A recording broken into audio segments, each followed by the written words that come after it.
Good morning to you all in the house of the Lord today as we worship together and celebrate this sixth Sunday of Easter. I do have a few announcements to bring before you today.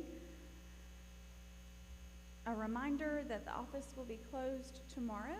We will be open again on Tuesday, but we will be closed for Memorial Day tomorrow, and so I ask that as you are celebrating the day with the family or however you are spending it, that you would take some time tomorrow to remember why we are celebrating this day, and that you would take a moment to remember those who laid down their lives in service of our country and the freedom that we often take for granted.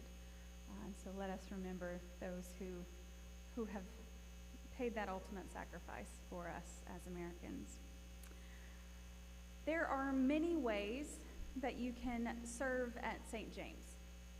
There are many ways to be involved in the life of the church, and we have a couple of them that I would like to lift before your attention this morning.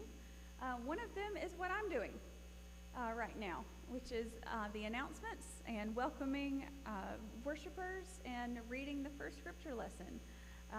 You can sign up either in the lobby or online. There's a link in the news and notes that went out on Friday that you can sign up to be a lay reader.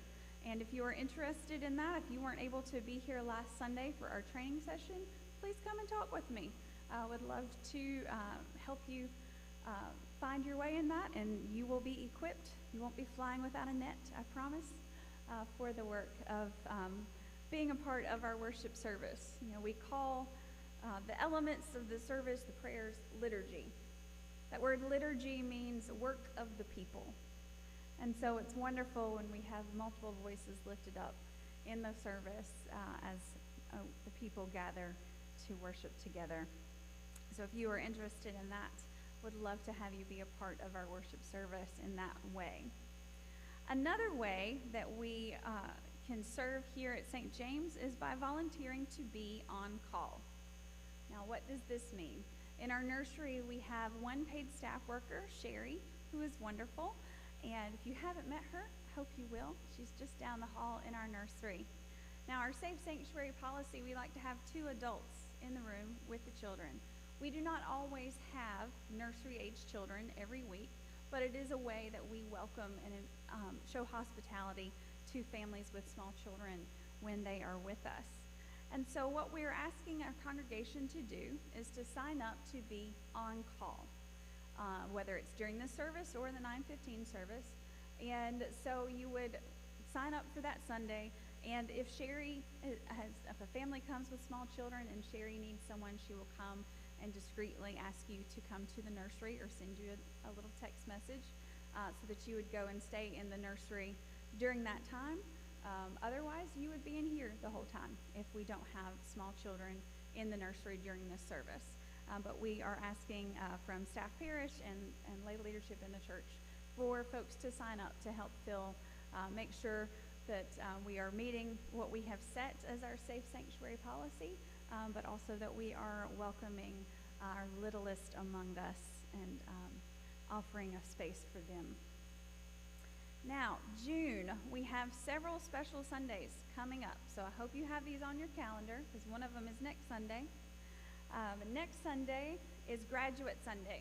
And so for all of our graduates, we are asking them to be in worship, preferably at both services, so that we can celebrate you, wear your cap and gown, and we will honor our graduates and lift them up, and we have a small gift for them as well. But that will be next Sunday as we celebrate our graduates, whether they're from high school, college, technical school, grad school. We're excited to celebrate their accomplishments next Sunday. On June 8th is Pentecost, the birth of the church.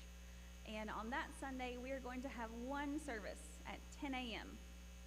So I will remind you next week that we will meet on the 8th at 10 a.m. because it'll be a little earlier than you're used to for this service. But we will meet together here in the sanctuary at 10 o'clock on the 8th.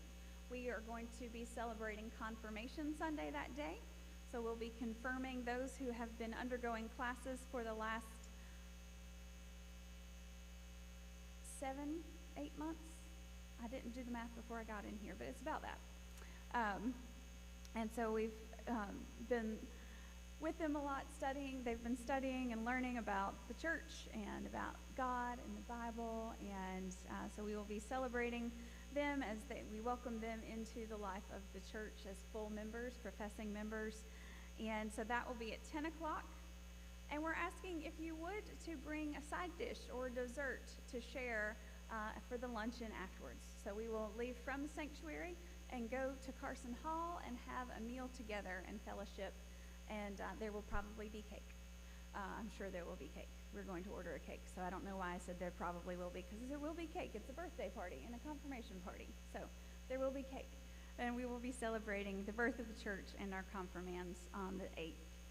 June 29th is the 5th Sunday, and so in that we will have our usual tradition of a combined 5th Sunday service, and so that will also be at 10 a.m. on the 29th as we worship together as and you'll get reminders between now and then, but we look forward to worshiping